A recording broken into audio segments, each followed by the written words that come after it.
दुनिया की सबसे बड़ी पार्टी जिसके ऑपरेटर पीएम नरेंद्र मोदी, ये वही नरेंद्र मोदी हैं जिन्होंने पीलीभीत से सांसद, स्टैंडिंग सांसद वरुण गांधी का टिकट काटकर पीलीभीत से, दुनिया की सबसे बड़ी पार्टी जिसके ऑपरेटर पीएम नरेंद्र मोदी, ये वही नरेंद्र मोदी हैं जिन्होंने पीलीभीत से सांसद, स्टैंडिंग सांसद वरुण गांधी का टिकट काटकर पीलीभीत से योगी सरकार के मंत्री जितिन प्रसाद को दे दिया।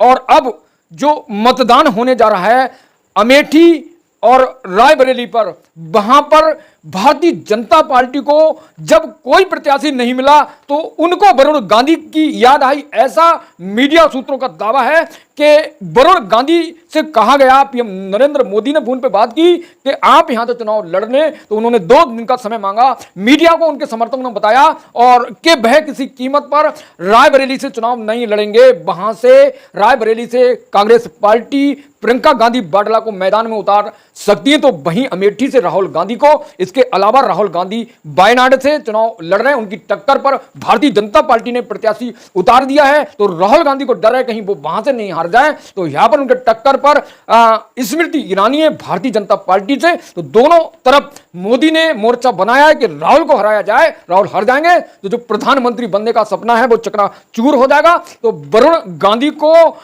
एक बार फिर नरेंद्र मोदी ने, जब उन्हें कोई प्रत्याशी नहीं मिला, विकल्पहीन होने पर वरुण के से फोन पर बात करके आग्रह किया कि आप यहां से चुनाव लड़ लीजिए, लेकिन उन्होंने साफ इनकार कर दिया। सूत्रों का मानना है कि वहां से दिनेश सिंह और ब्रजेश सिंह और अन्य प्रत्याशियों से, उम्मीदवारों से कहा, लोगों से कहा कि आप यहां के प्रत्याशी बन जाइए, चुनाव लड़नी है, लेकिन सबने इनकार कर दिया। फिर वरुण को पीएम मोदी ने कहा और फिर वरुण ने साफ इनकार कर दिया। दोस्तों, जिस वरुण गांधी पीलीभीत से 2.5 लाख से जीतने वाला था, उनका टिकट काटकर जितिन प्रसाद को दे दिया।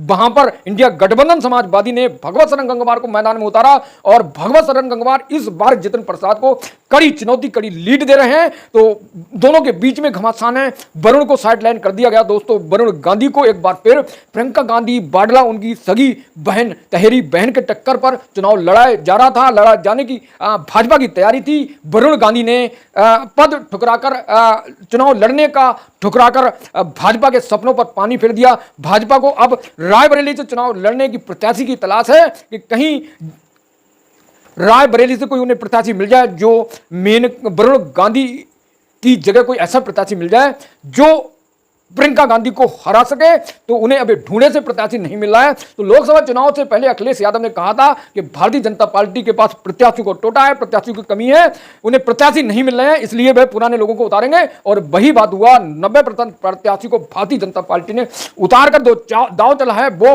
उनके लिए नुकसान का साबित हो सकता है, क्योंकि सत्ता विरोधी लहर बनने से यूपी अन्य जगह से नुकसान बनने के चांस बन रहे हैं। अब देखते हैं कि राम मंदिर में कितना दम है, हिंदुत्व के मुद्दे में कितना दम है, क्योंकि भारतीय जनता पार्टी हिंदुत्व के मुद्दे के सारे एक बार फिर तीसरी बार मोदी को सत्ता में पहुंचाने का सपना देख रही है। तो वहीं दूसरी तरफ राहुल गांधी ने, कांग्रेस पार्टी ने भारतीय जनता पार्टी के खिलाफ एक ऐसा मैनिफेस्टो जारी किया जिससे देश की जनता खुशी से झूम रही है।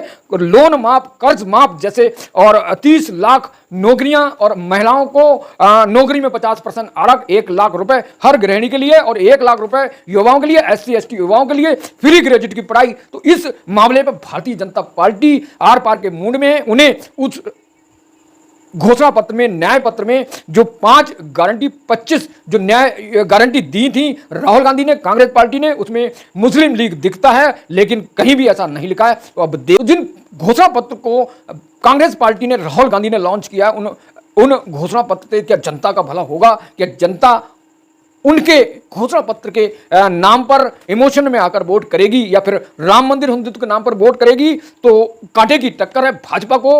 ये जो घोषणा पत्र है, न्याय पत्र, उससे काफी दिक्कत है, इसलिए उसमें लगातार पीएम मोदी टारगेट कर रहे हैं। उनका कहना है कि आपका मंगलसूत्र खतरे में, कांग्रेस पार्टी छीन लेगी, कांग्रेस पार्टी आपकी संपत्ति को छीन लेगी और मुस्लिम को देगी। तो क्या जो घोषणा पत्र है उसके आधार पर कोई कांग्रेस पार्टी को फायदा मिलेगा या बीजेपी को फायदा मिलेगा?